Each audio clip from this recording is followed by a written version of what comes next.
Welcome to the Manuchehri podcast. Over the last 30 years, it has been my joy to assist humanity in aligning with their magnificence so they may heal, discover their natural gifts, and communicate with loved ones living on the other side. May you also experience delight while we dance in the powerful, intuitive world of energy. Let's get going. Hello, everyone, and welcome to Where Energy Meets the Divine. I'm Manuchehri.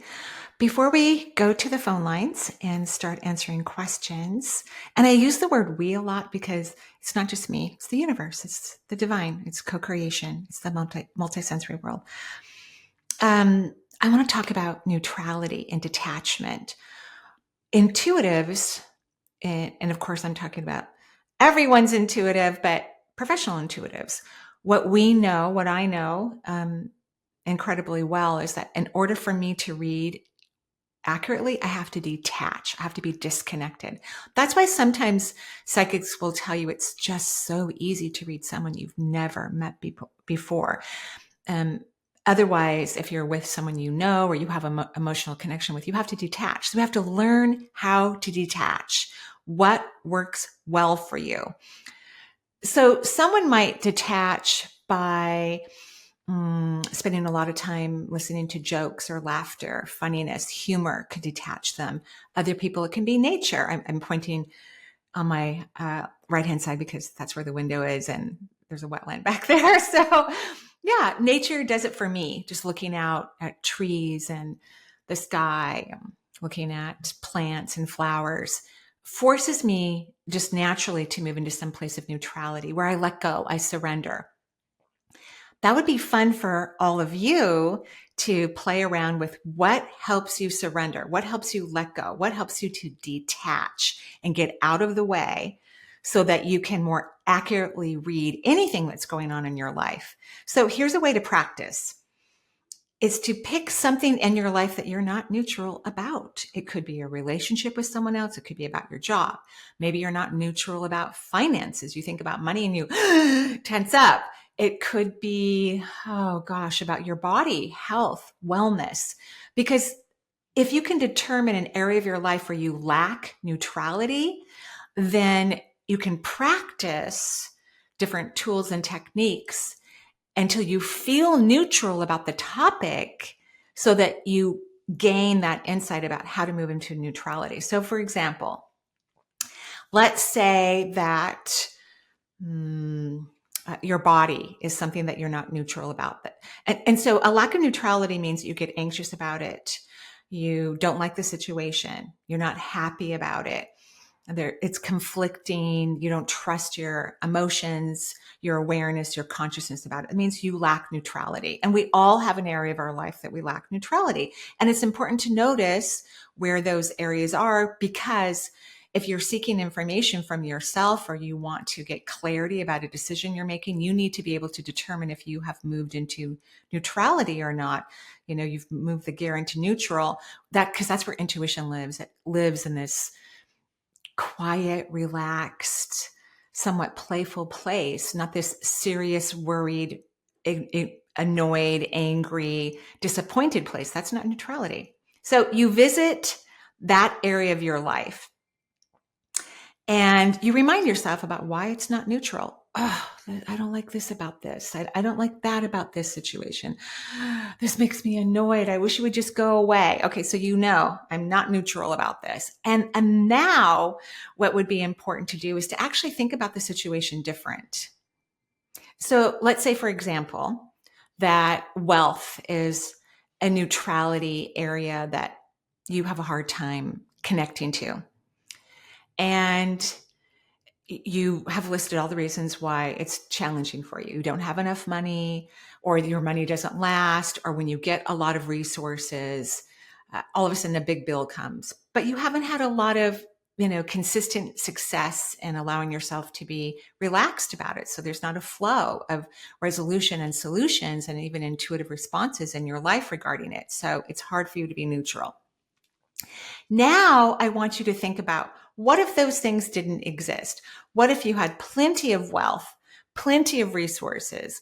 What if your bank account was full exactly the way you wanted it, because now you're starting to relax. You're getting out of the elevation of your cortisol levels. You're relaxing your adrenals. You're moving into a different place of consciousness just because you're starting to think about it differently. That's what helps us to get to neutrality. If we keep staying in the place that pisses us off, that we don't like, that doesn't make us happy, it's really hard to bridge into that neutral place.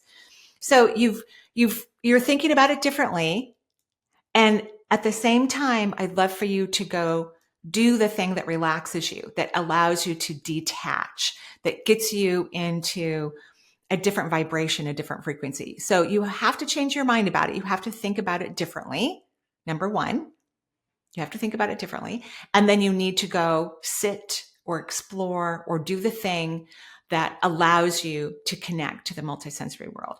And it's at that moment, then you can ask questions. Please express to me whatever's in my highest good regarding this area of my life. And don't get too specific. If you get too specific about it, you're not going to be neutral anymore. You're going to go back into the disappointment or the heartache or the frustration or whatever the situation is. And we want intuitive solutions that are long lasting, that benefit everyone. And they actually exist in spades, but most people are locked into the disappointment that they can't get to the actual high flying, powerful resolution that's good for everyone. And a lot of times, or I would say 99% of the time, the intuitive solution is going to be shocking. It's never going to be something you thought about. That's why we want intuition. We don't want our mind to bring us more conflicting information that doesn't give us peace. We want the intuition to come through. Okay. I hope that's helpful. And please start practicing this. It's critical and highly important. Okay, here we go. Hi, Marie. My name is Amy. I am calling because I had a session with you on the phone several years ago. And one of the issues that you disclosed to me was that I had a very tight or contracted or small second chakra.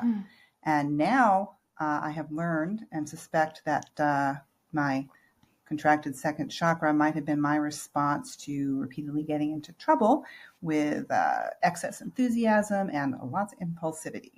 And now that I'm aware of and working on these issues, I really feel like I need to get my second chakra energy juicy flowing back into my life. And I would hope that you could give me an exercise for expanding and trusting my second chakra energy.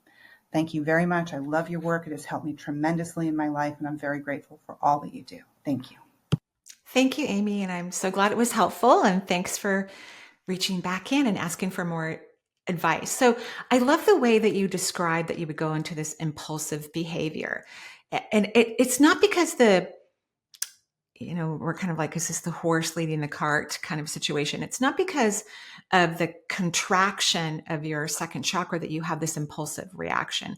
It's because you haven't allowed yourself to be in your own emotional response system. So people who act very quickly, I have a history of that as well, historically, it's because they don't feel their own emotion. So they don't have all the information. They only have their mind kind of energy and their heart chakra. I mean, the heart chakra is a very complex vortex that unfortunately a lot of spiritualists tell everyone, oh, you just have to have it open. Well, you can't be overly empathetic either. And a lot of empathic old soul individuals are feeling others, that other people are excited about something. So they're choosing what other people would want to do. That's not healthy when it comes to the fourth vortex. So it sounds like you're already opening up your heart chakra. Your fourth. Your second, excuse me. Your second. I can see a lot of orange kind of glowing through the vortex. So this means you're slowing down and you're allowing yourself to have some awareness of yourself, because that's what needs to happen in order for you to make decisions that are in your highest good. You have to feel your own emotions. And people who contract their second chakra have had, past life and most likely childhood traumas that have made it very difficult for them to feel their emotions. They rightfully so. Like, it's a good coping mechanism to shut down your emotional response system if feeling your emotions are going to be really overwhelming and highly critical. So for example, when I was young, and I'm the oldest of five. We're all a year apart. My mom raised all of us on her own from when I was 7 and older. My dad wasn't around. But my mom has very unique ideas. I would say both my parents kind of have hippie energy. And she would pull us out of school um, for various reasons. And so, because I'm the oldest, so I was there longer, I was in 10 different schools before I graduated from high school. Probably not a great idea, for your children. So that's part of the reason why people will contract their second chakra, like something happened in their life. I know my family's not military. We only moved to 2 different cities, yet I still attended that many different schools before I graduated. So traumas can come from, for all kinds of reasons. Like someone could be part of a military family and they had to travel across, the world and in different states in order to do their work, but yet their children had to go to 7 or 8 different schools before they graduated from high school. So traumas can come for different reasons, but there's logical, you could say, reorganizing of the energy that a person will do to contract their second chakra. So don't think of it as a bad thing. It actually probably served a purpose to be able to not have strong emotions that nobody had the time or the knowledge to deal with. And yet, like in my case, I had to go to a different school, learn new people, have new teachers. So I couldn't really be in my emotional response system and function to be able to graduate and go to college and all the other things that humans have to do. So I want you to, first of all, appreciate and value what your energy system did at the time to protect you and to make sure that you're okay. And now you no longer need that protection. You haven't needed it in a very long time. So it's safe for you to go into your second chakra now and to feel your emotions and start to allow that to lead your life. And I can see the orange in there. The orange is formatting really beautifully. So the exercise is to rest. And I'm sure I gave this to you those years ago when you had a session, to rest in the lower half of the body. Now, a lot of people don't know what that means. That's because the majority of the human population does not feel their authentic emotions, and they do not rest in other areas of their body other than their brain and their heart chakra. They just don't. Um, it may be something that we conditioned ourselves to in this human realm. To rest there means to actually physically feel it. Like even right now, I'm allowing myself, forcing myself, making myself, but in a delightful, joyful way, to feel my glute muscles. I can actually allow myself to feel my spine, my lower spine, feel my belly button. You want to rest there. And one of the ways to rest in the lower half of the body, it could be your feet. It doesn't have to be the pelvic cavity, although that is very helpful, is to actually start to feel the physical anatomy that's there. Wiggle your toes. And it takes practice. It takes practice to leave the brain. Most people, if they leave their brain, they go and they go right back up into their brain. And I don't recommend that. I don't think that's healthy. The brain is a lovely organ, as we've talked about many times on this podcast, but it's for logical solutions and logical circumstances and logical needs. It's really not for intuition. Even though the third eye lives in the brain needs to be empty and relaxed with your energy outside of the upper half of your body so that you can feel your real emotions. And real emotions are always calm. Always calm. I remember one year I was walking home from school. I was in high school, and I heard the universe say, things are just going to get better and better and better and better. That my life is going to improve. They didn't say anything was wrong with my life. The universe is very loving and compassionate, doesn't judge or say certain things are terrible versus other. They're all experiences that many of us have ordered. We've ordered these experiences before we come to Earth for really good, amazing, powerful reasons that the logical mind can't possibly understand. So I hope that's helpful. Thank you. Hi Marie, my name is Marion and I'm from Ireland, up at the tip top, so it's quite rural up here. Ooh. My question is that I have had a sensation in my head for a couple of years now, and I've tried all different sort of therapies for it. I actually even got my eyes lasered because I feel like a pressure maybe in my third eye. Yeah. So I thought there was maybe a blockage or too much energy up there. No. I can see energy when I look at the window or in the room. When I go outside, it's like somebody threw glitter up in the air. I can see light around people, or colours. But I don't know what this is. As I say, I'm from a rural place.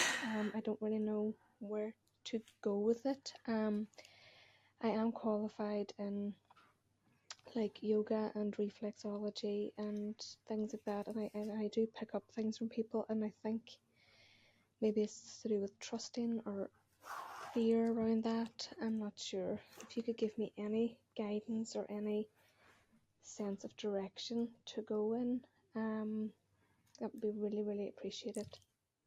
Thank you, Marion. And I will we're finalizing agreements right now with this lovely hotel that a client told me about in Ireland outside of Dublin, but in the woods. It's a beautiful hotel where I'm going to teach a week-long retreat in July of next year. So I'm very excited about that.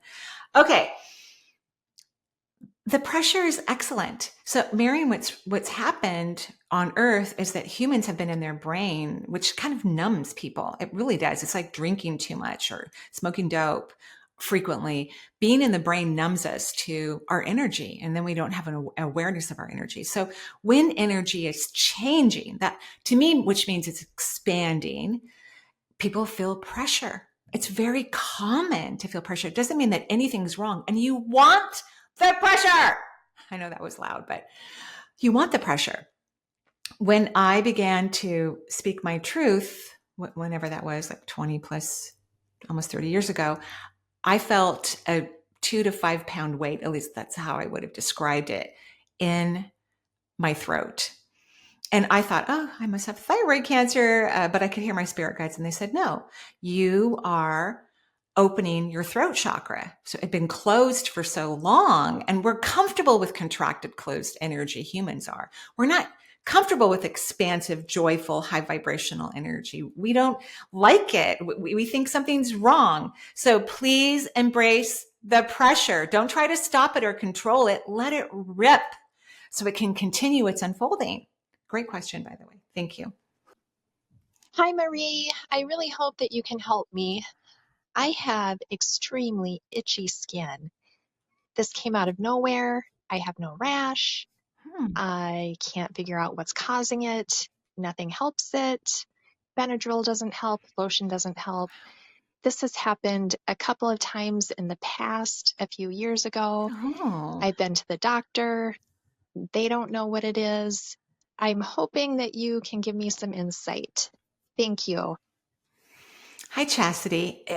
We have a lot of skin questions on the docket, meaning a lot of people are having skin issues right now. It's all about the seventh chakra. That's what governs the skin, from acne to psoriasis to invisible rashes. It's all going to be related to the seventh vortex, which also governs all the nerves in the body.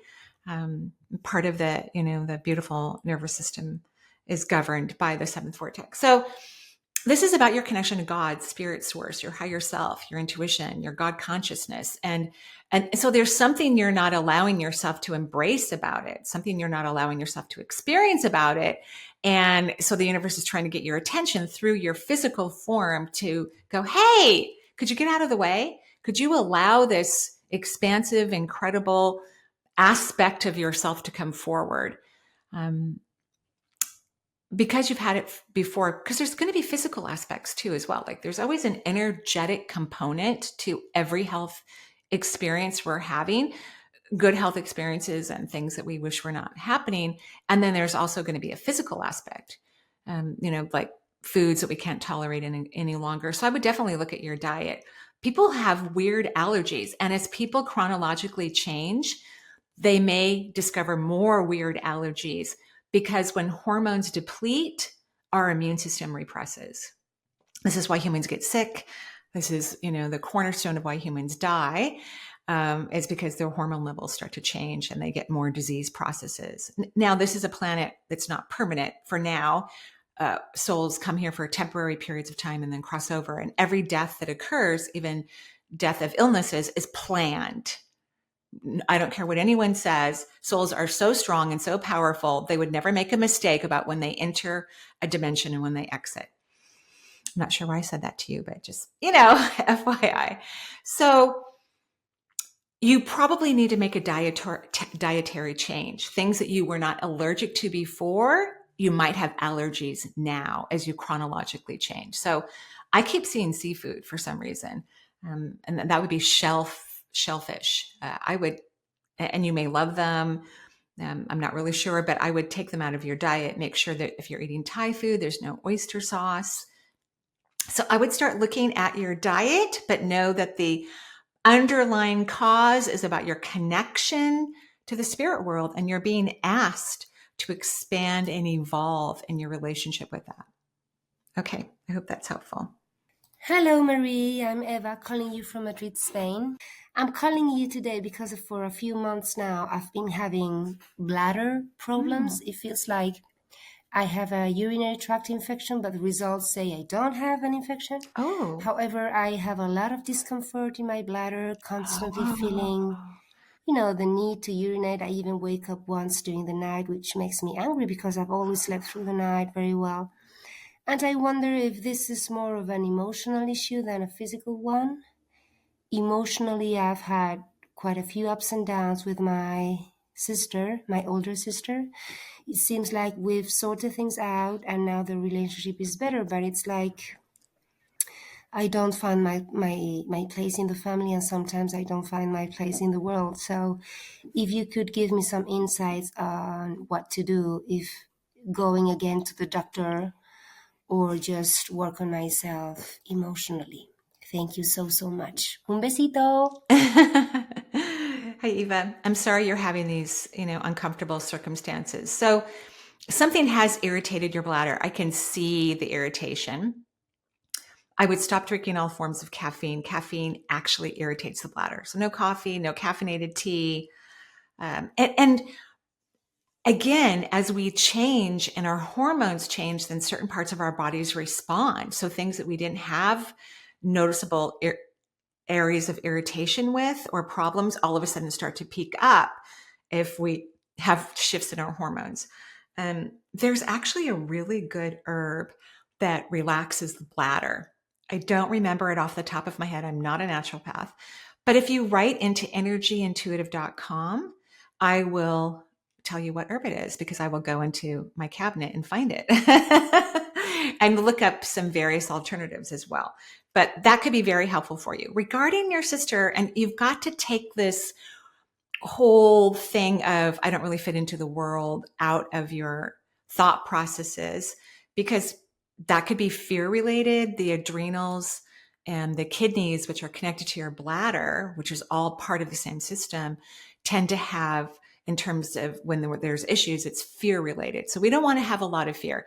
It's not unusual for people to feel like their DNA is not their family. There's nothing wrong with that. We have to get rid of this premise that if you're born to a certain group of people and you share DNA, that you're supposed to have these interesting, loving, unconditional bonds with them. That's not necessarily the focus of every family dynamic. Some family dynamics are for us to learn that we can be part of something that allowed us to come through, but we don't have relationships with them. And I think it's interesting to me that people work so hard to heal difficult relationships. Go find other people to be your sister. Go find other people to be your parents. Go find the people that are authentically your family. And true family, the definition is that you feel loved, adored, and safe in their presence. That's what true family means. That's what it means. So that's what I would recommend. Think of her as a soul, not your sister. That can take the pressure off when people stop calling someone in their mind their mother or their father or their brother, because there's so much pressure related to these human-made attachments. The soul just looks at, oh, we're all souls. Doesn't say, oh, this is my mother, I should be treated this way, or this is my sister, we should have this type of relationship. That's all human-made. That is not authentic. Now, people can have amazing, authentic relationships with DNA, but that means that they are truly soully connected. They have true, beautiful soul bonds, and they chose that before they incarnated. But not everyone has that experience. And that will help you to fit into the world at large. So those are my thoughts. I hope they're helpful. Thank you. My intuitive thoughts. Hi, Marie. I'm hoping you have any insights for my health problem. I am an RN as well, and in my 20s, I started to have hair loss. They called it telogen effluvium. Oh. I've gone the allopathic route, the functional medicine route, and the spiritual route. I don't have any answers. I'm wondering if you have any insight. Any guidance would be very much appreciated. Thank you. Thank you, Maya. So here we are back to the seventh vortex. It governs all the skin on the body. So it governs all the hair follicles, everything. So this is about your connection to spirit. And this is, when I look at your energy, this is very significant for you. You have ignored something incredibly important about yourself in relationship to the spiritual world. So for most people, when they've ignored something significantly, it means that they're too hard on themselves. They're too critical. They don't allow themselves to witness their own being the way creation would witness them, which is through deep and powerful unconditional love. So that would be first and foremost. And then I would consider near infrared and red light therapy because it does help with hair follicles significantly. And I don't think you were diagnosed appropriately. I don't, because there's almost scarring deep within the body. So I don't think you were diagnosed correctly. Fall in love with you. See your magnificence, practice with it, play with it. It's not overnight that humans allow themselves to feel that they're incredible, but it does take practice, and it's very critical for our human evolution. And it will feel good too. It'll feel amazing. Okay, I hope that's helpful. Thank you. Hi, Marie. This is Paige from London. I've recently discovered your podcast, and I love your energy, and just thank you for sharing your gift with us. So I've gone through quite a lot in the last 5 years, moving my family, my husband and my daughter from South Africa to the UK, and then COVID, and then we lost my mother-in-law in early COVID, and then I lost my dad just over 2 years ago, and I couldn't get home for the funeral, my brother and I, because of COVID, actually. And then my marriage broke up. I separated from my husband 2 years ago, and I felt a lot of grief over the last few years, and I've felt a lot of guilt. And I guess I have two questions for you. So I separated from my husband, and, over the last 2 years, it's been very up and down. Although he's been with somebody else, I haven't.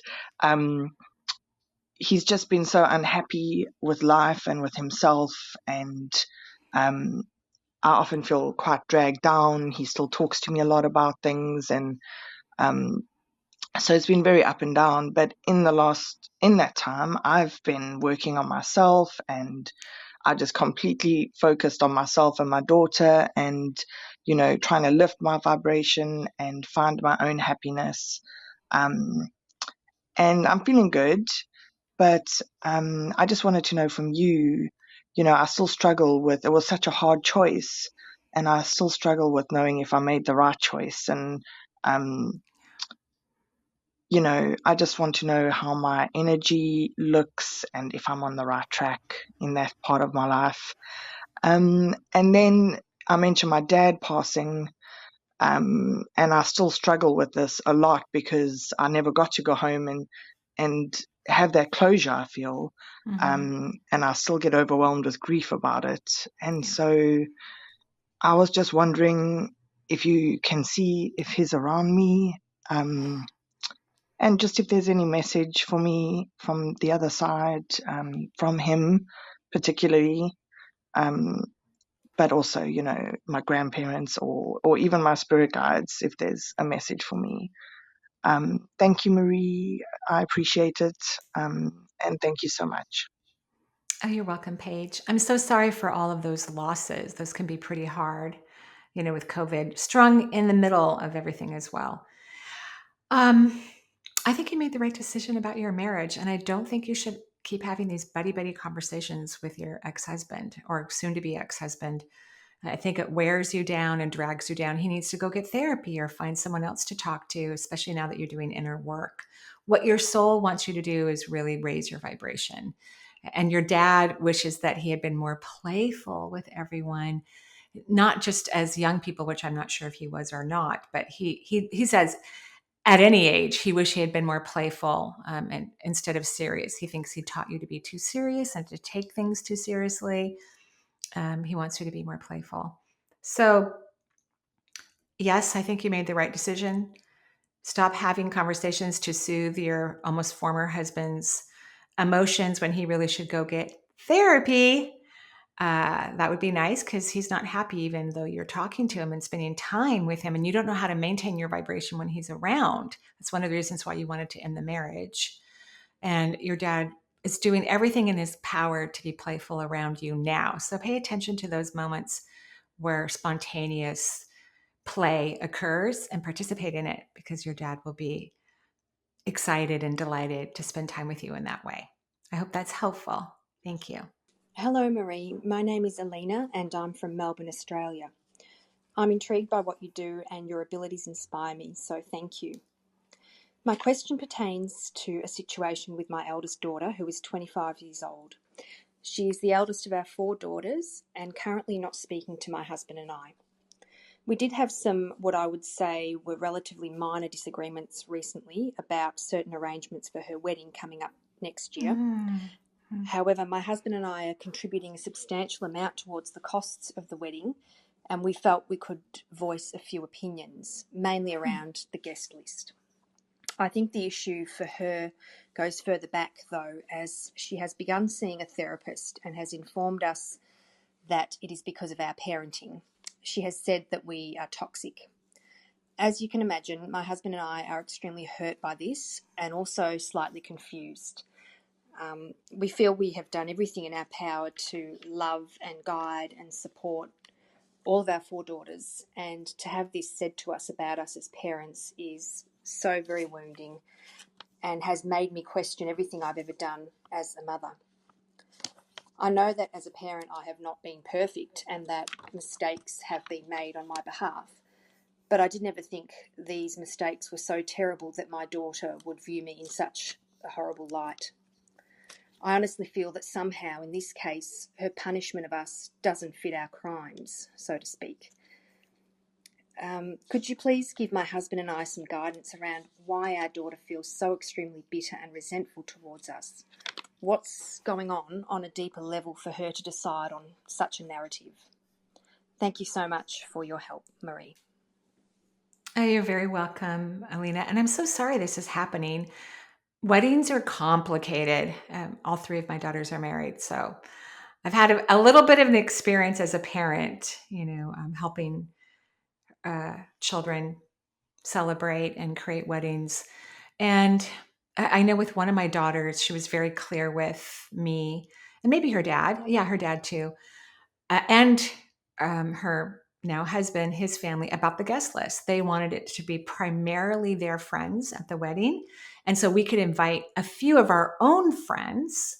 I think I invited 2 or 3 of my friends.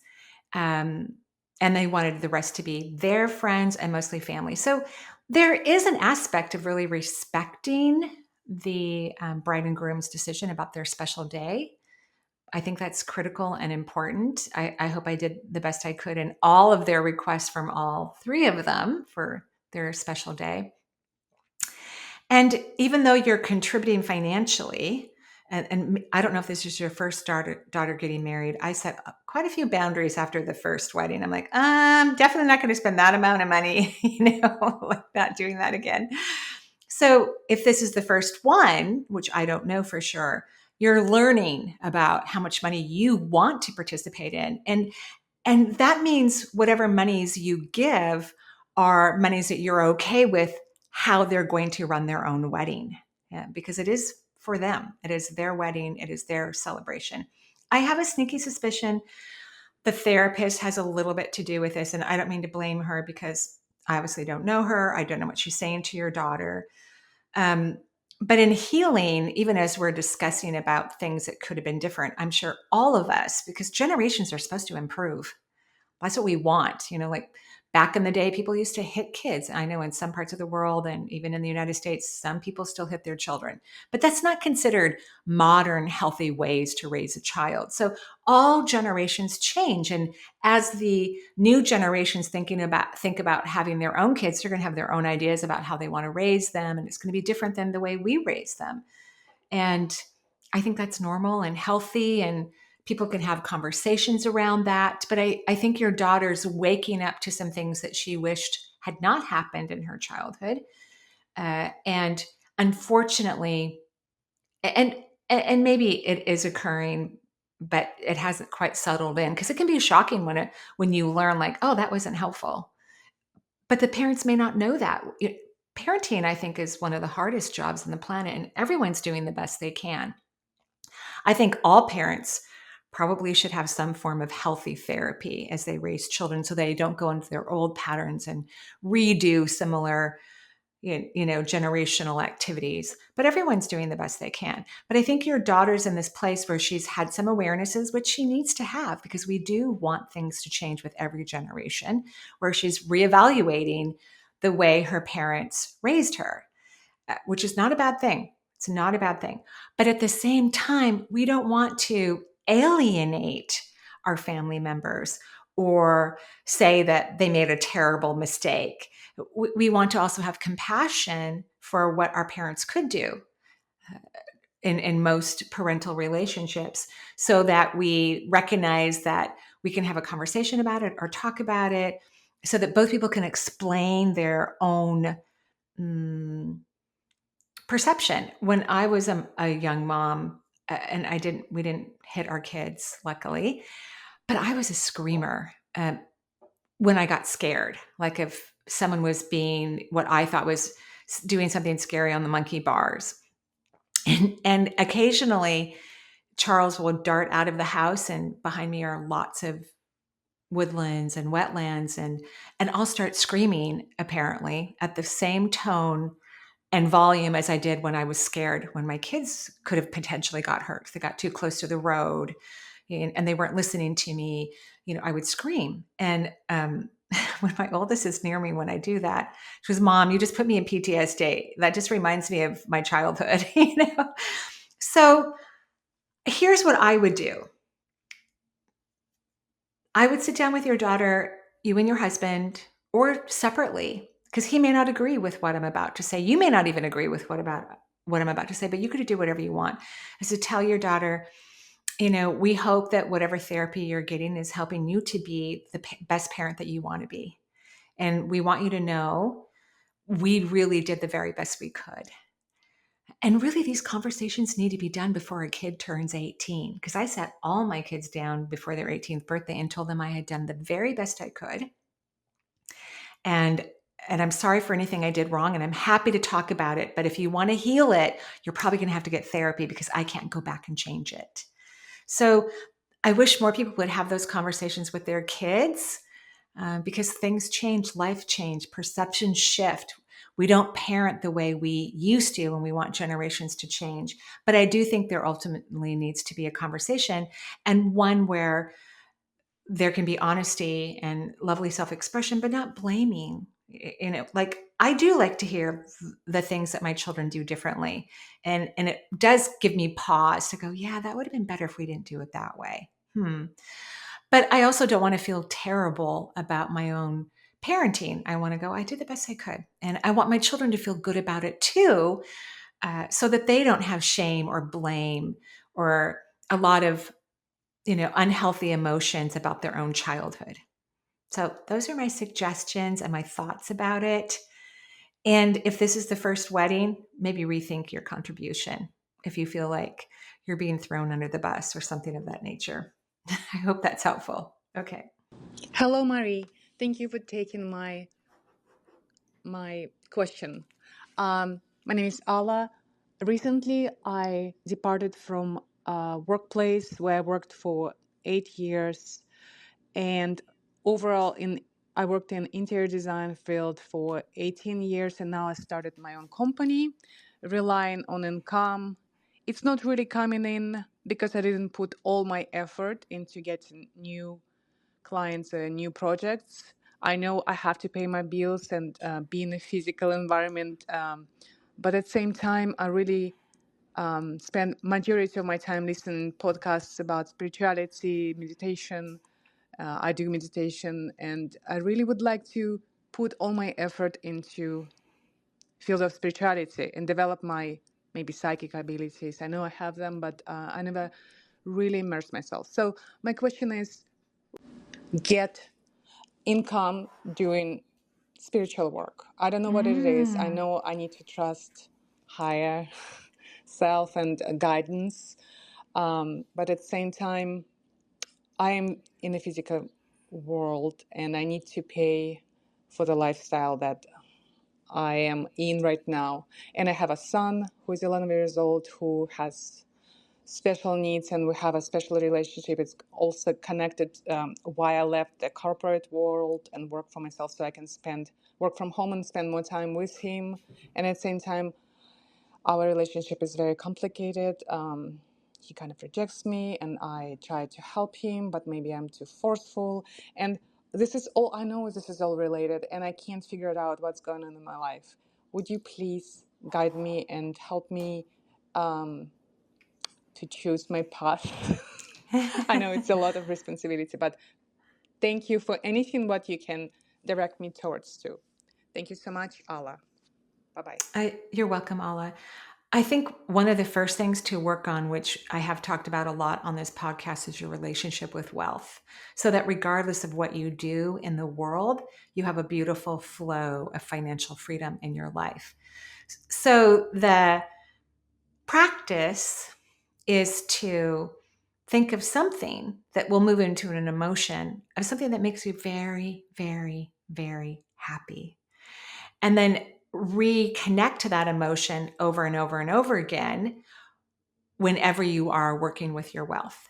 About to pay a bill, grab the mail out of the mailbox, use a credit card, do online banking, take cash out of your wallet. You want to think about that happy thing as many times as you need to while you're engaging with your wealth. That's number one. And you do need to work on your self-worth, because self-worth allows us to be successful in life, allows us also to attract more wealth into our life. So I would spend time so that you can have a spiritual career working on loving and cherishing and honoring yourself, which is truly an emotion. It's not just a thought. It's an actual experience that you are just as precious as your son, just as wonderful as your son, just as lovable as your son. I would work on that. I think that will get you where you want to go. And thank you. That was a great question. Hi, Marie.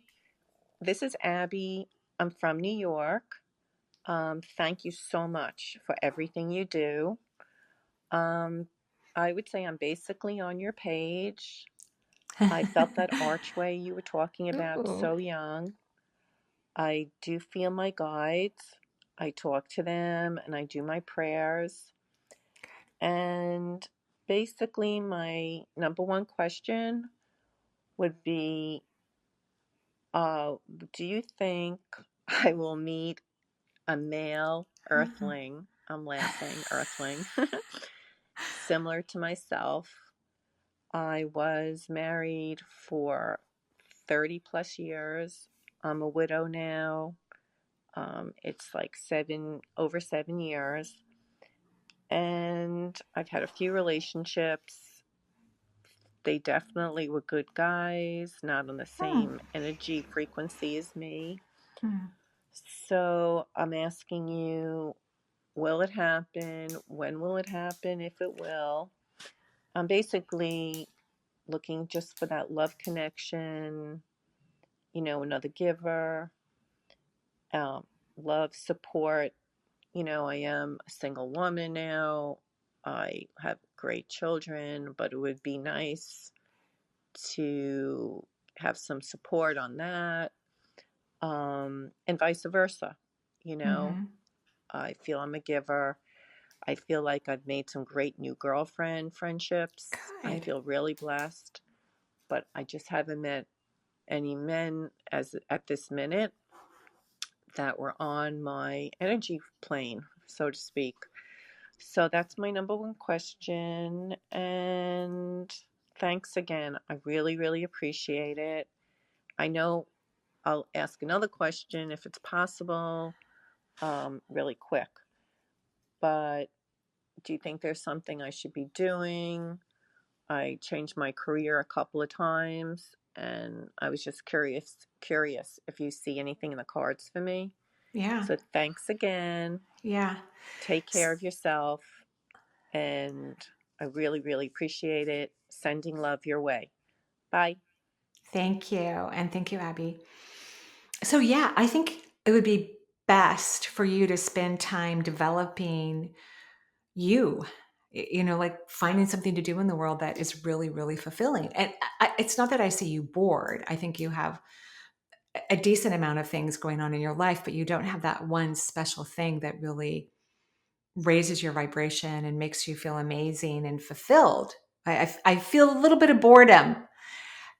So it's funny how you said, do I see anything in the cards for you? I'd love for you to take some tarot cards, or if you're familiar with the tarot, start doing readings. I want you to practice the art of tarot.